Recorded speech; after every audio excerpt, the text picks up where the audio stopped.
Olá, meus queridos alunos. Mais uma vez nos encontramos aqui reunidos para trabalhar o nosso querido direito constitucional.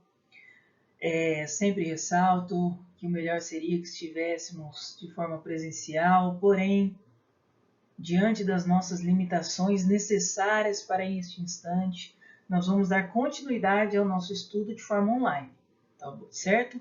Então aqui, como sempre, eu vou disponibilizar para vocês a aula, o que eu estaria falando para vocês dentro da sala de aula. Então, assistir os conteúdos aqui é obrigatório para você dar continuidade aos seus estudos, para que na hora que nós retornarmos às aulas presenciais, você não tenha nenhum prejuízo efetivo. Se alguém tiver alguma dúvida, pode entrar em contato comigo pelo e-mail que eu já disponibilizei para vocês, tá bom? Ou até mesmo pelos comentários que estão no vídeo aqui do YouTube. Vamos dar seguimento, então, para ver agora o objetivo de nossa aula. Objetivos da aula. Compreender os métodos interpretativos e os limites a que se submetem. Então, além dos métodos interpretativos, cada tipo de método vai ter um limite em que ele vai ser submetido. Analisar os princípios e regras de interpretação constitucional. Eu peço muita atenção de todos os alunos neste instante, porque nós temos uma aula bastante teórica hoje, já que nós vamos falar um pouquinho de hermenêutica e regras de interpretação da legislação. Vamos lá. Primeiro, qual que é o conceito de interpretação? O que eu entendo quando eu falo de interpretação? Então, está aqui, ó, é uma ciência que estuda e sistematiza, então é importante aqui, o processo de construção e justificação do sentido dos textos de direito. Então, quando eu falo em hermenêutica, eu não falo em simples leitura da legislação, eu falo em construção de pensamento. Eu brinco muito com os meus alunos que eu falo que quando ele lê legislação, ele não pode apenas ler, ele precisa entender o espírito da lei, tem que olhar com os olhos de Deus, interpretando essa Constituição, interpretando essa legislação, buscando ali sistematicamente o que aquela norma quer dizer. Quando vocês estudam algo, para estudar efetivamente, eu tenho que estudar palavra por palavra e entender o sentido de uma sistematização. Outro ponto interessante, quando eu vou interpretar a norma, eu preciso interpretar a norma como um todo. Então, eu preciso interpretar a Constituição de uma forma integrativa. Se vocês perceberem, a Constituição ela é dividida por capítulos, por seções. Então, segue uma regra sistematizada de interpretação, tá certo? Então, não posso criar lá no final da Constituição uma regra de interpretação de algo que é contrário a dispositivo que está no início da Constituição, porque eu tenho uma sistematização dentro desta interpretação.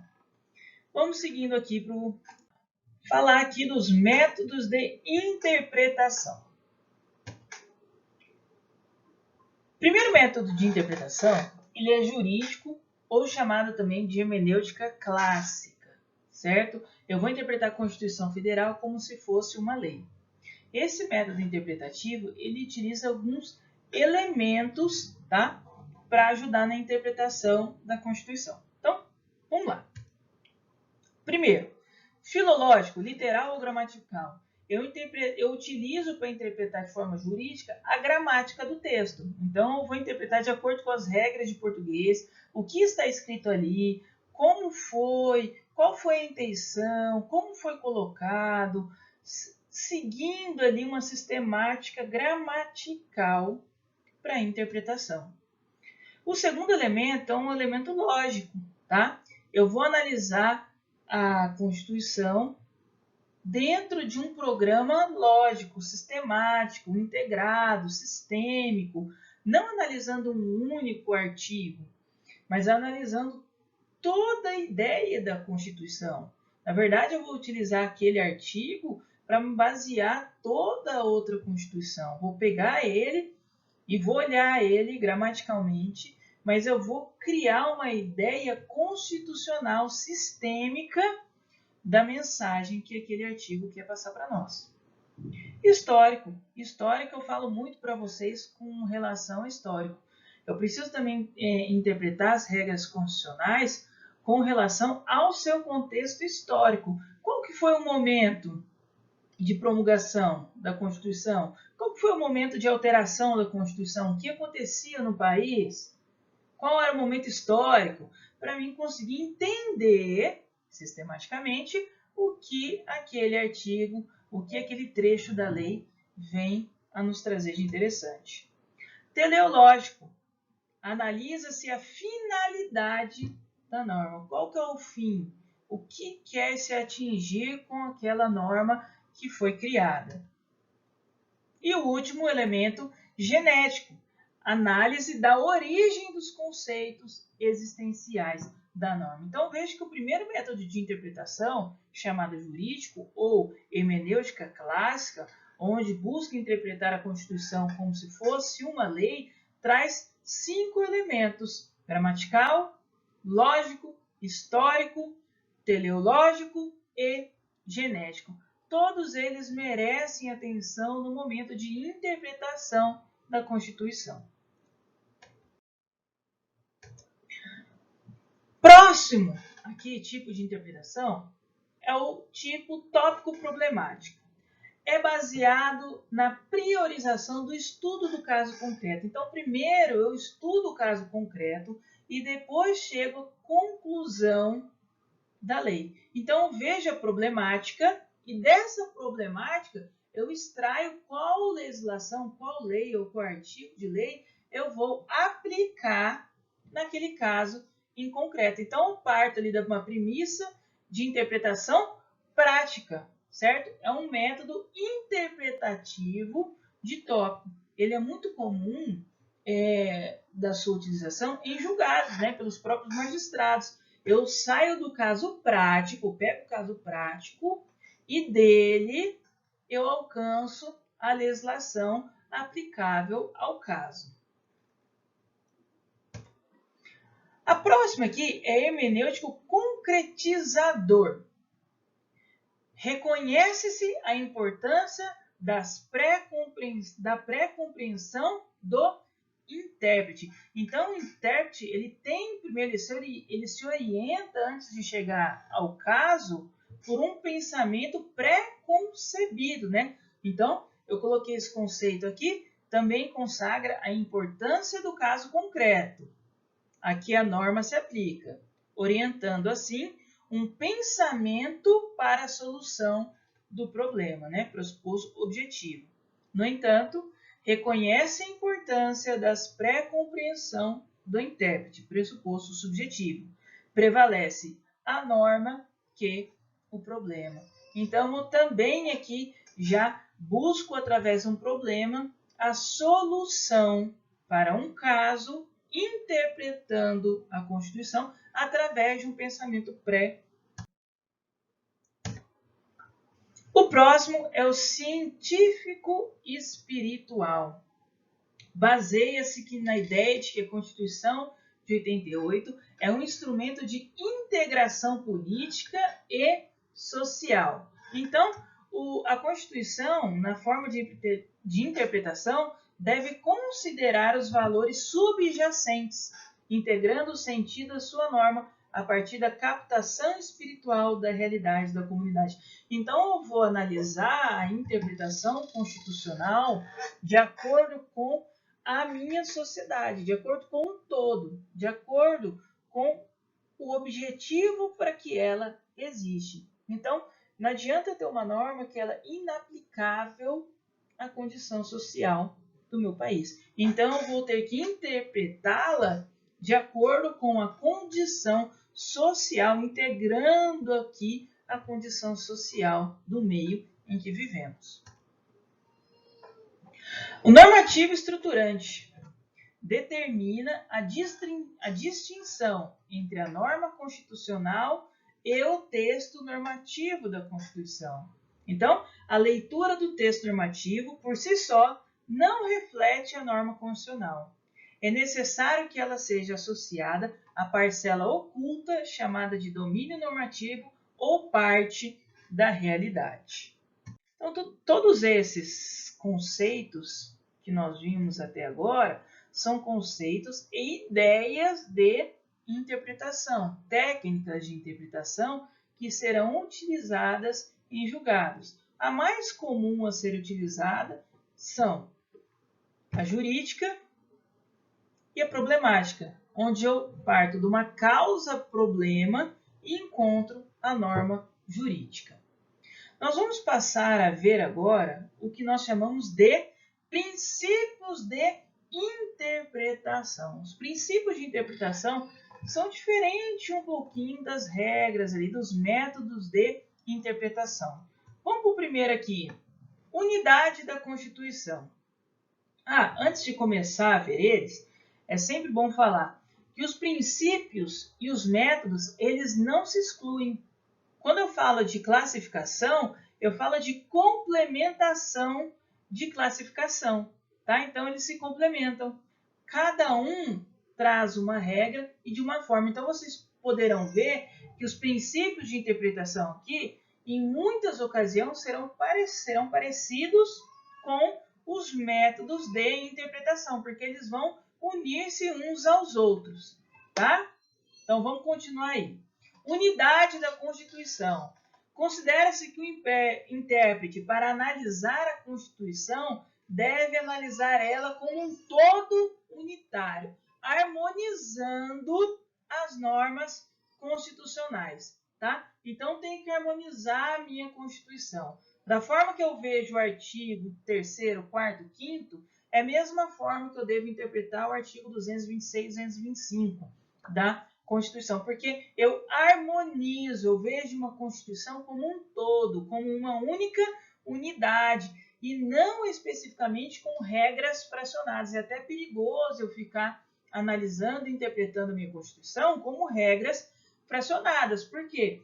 Porque daí eu corro o risco de selecionar interpretações e artigos da minha conveniência. Tá? Então, se eu chegar e falar assim, olha, é meu direito a liberdade de expressão, tudo bem, mas você tem que respeitar a outra pessoa. Então, todas as vezes que nasce um direito, nasce também um dever. E eu respeitar a outra pessoa, não difamá-la, não caluniá-la, é um dever que eu tenho do direito que eu tenho da liberdade de expressão. Então, eu preciso ver a Constituição como uma unidade. Eu tenho a liberdade de expressão, mas ao mesmo tempo eu tenho que respeitar, resguardar de não falar de forma difamatória da outra pessoa, tá? Então, sempre lembrando isso.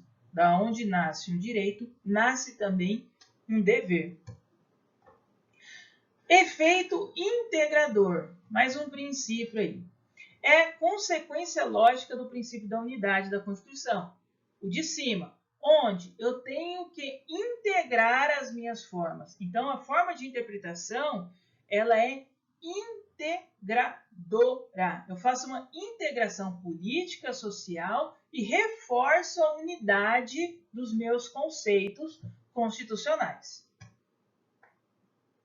Máxima efetividade, mais um princípio aí da máxima efetividade, também chamado de princípio da eficiência, que coloquei aqui para vocês, tá?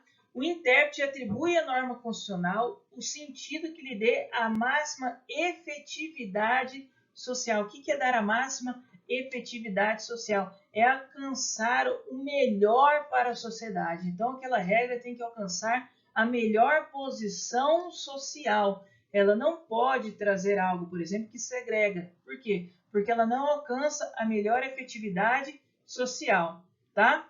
Ela é utilizada e invocada especialmente na interpretação dos direitos fundamentais, que nós vamos estudar depois, direitos e garantias fundamentais, onde eu consigo dar uma máxima efetividade social às minhas regras de interpretação.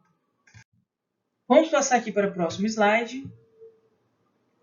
Harmonização.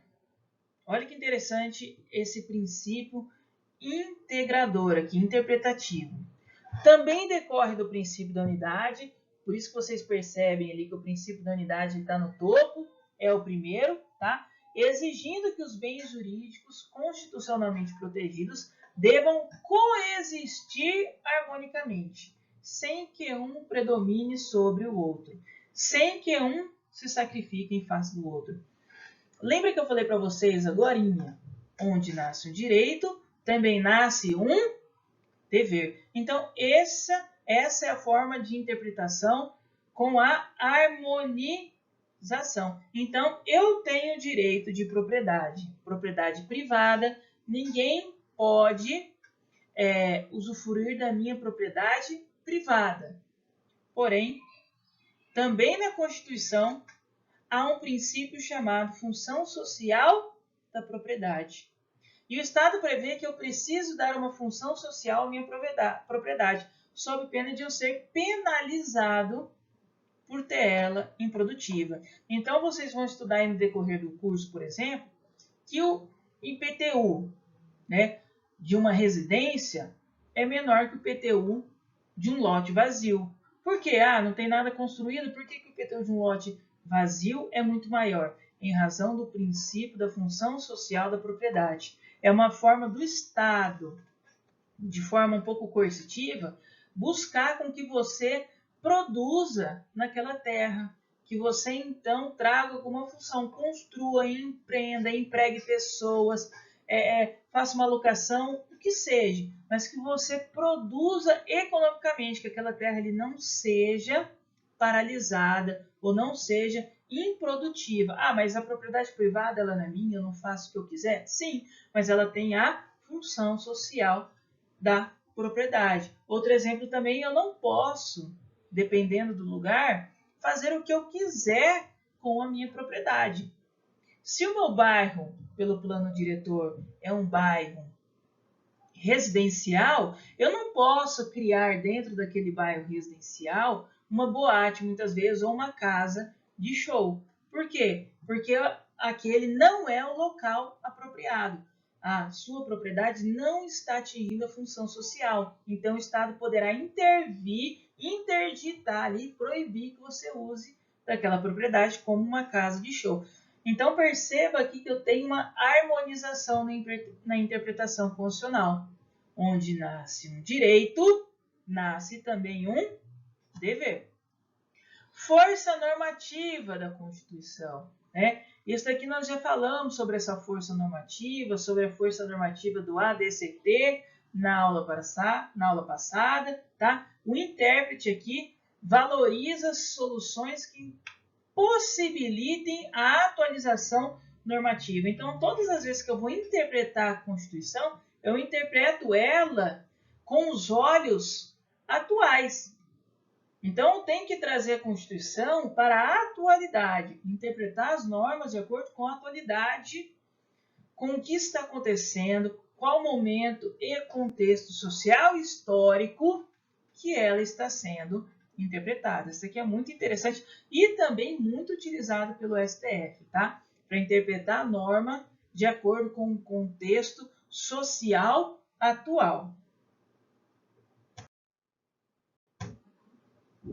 Próximo princípio aqui de interpretação é interpretação conforme a Constituição, tá? A Constituição deve ser preferência em todo o conteúdo jurídico.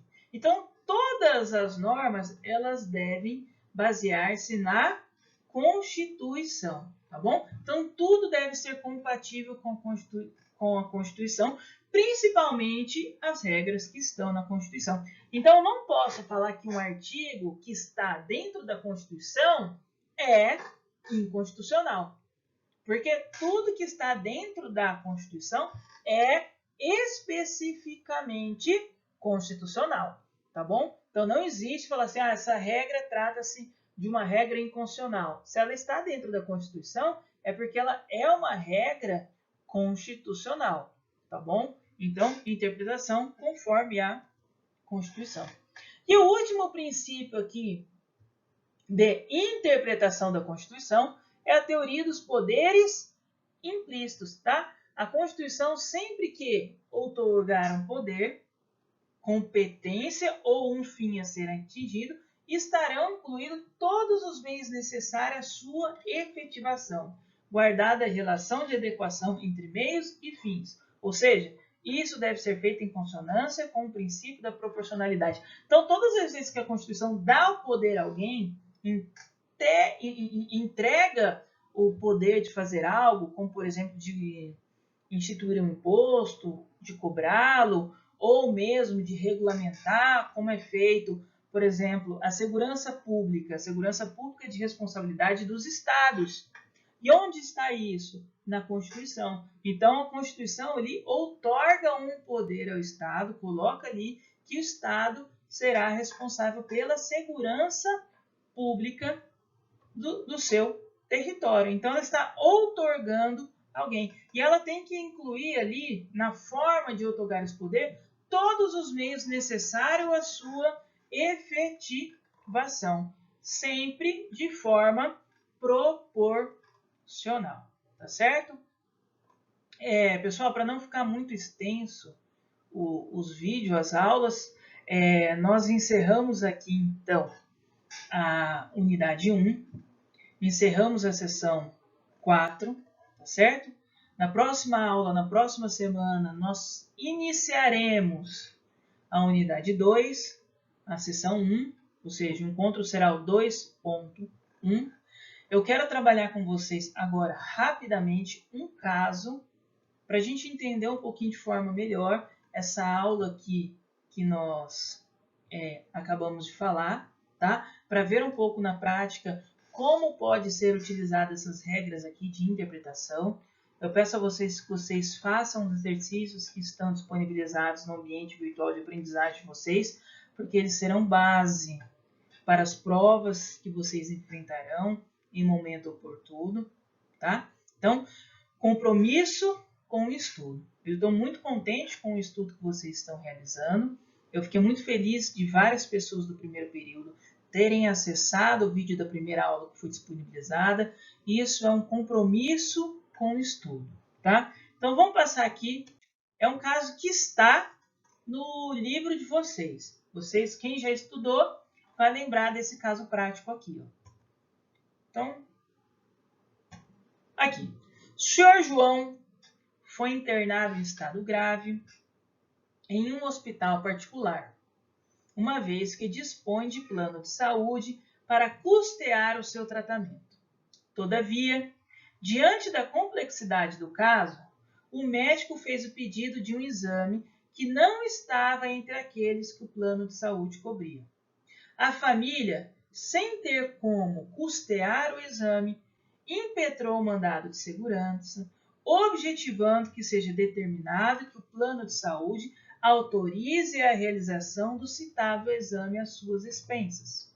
O juiz, responsável pela ação, partiu do caso concreto para depois analisar a norma aplicável a este, considerando que prevalece o problema sobre a norma. Sendo assim, o juiz utilizou o método interpretativo chamado. Antes de ver as opções aqui para a gente responder, veja que nós estamos diante de um caso muito comum nas lides jurídicas. Algum paciente que precisa de um tratamento específico, o plano de saúde não cobre e o advogado é obrigado, então, a impetrar um mandado de segurança para garantir o direito de tratamento daquele paciente, daquele cliente do plano de saúde. Então, veja que o juiz, responsável pela ação, partiu do caso concreto. Então, ele primeiro analisa o caso concreto, ele vê qual é o caso, ele já tem ali a definição, o que ele quer, para depois analisar a norma aplicável a este. Então, ele vê o caso, o que ele quer do caso e busca aplicar a norma. Que tipo de interpretação é? Letra A, jurídico. Tópico problemático. Hermenêutico concretizador. científico-espiritual, interpretação comparativa. E aí? O que vocês acham que nós podemos marcar aqui? Então vamos lá. Partiu de um caso concreto para depois analisar a norma aplicável a ele. Então, quando que eu tenho primeiro um problema e depois eu analiso a norma? Quais tipos de interpretação me levam a essa situação? Letra B, a tópico problemática, certo? Está aqui até aqui o comentário. Ao partir do problema, colocando no centro da atividade interpretativa, priorizando o estudo do caso concreto sobre a norma, o juiz utilizou-se do método tópico problemático, tá certo? Então, veja que na prática nós precisamos muito para a solução do problema usar essas regras e essas técnicas de interpretação jurídica. Eu peço que vocês agora se dirijam até o material de vocês, o livro didático, e façam uma leitura sistematizada, com calma, tentando aí entender ponto a ponto das regras de interpretação. Se você não conseguir entender, você sabe que você pode mandar o e-mail profluizguilherme@outlook.com, que eu terei o prazer de responder esse e-mail. Inclusive, já disse que, se muitas forem as dúvidas, nós podemos gravar um vídeo sobre as dúvidas que estão ali dispostas. Tá certo? Bons estudos, fiquem com Deus e espero vocês na semana que vem para que nós tenhamos mais um ótimo estudo e mais uma ótima semana.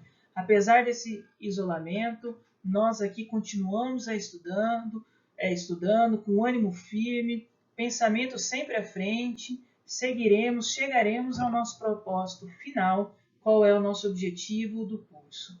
Fiquem com Deus e até mais.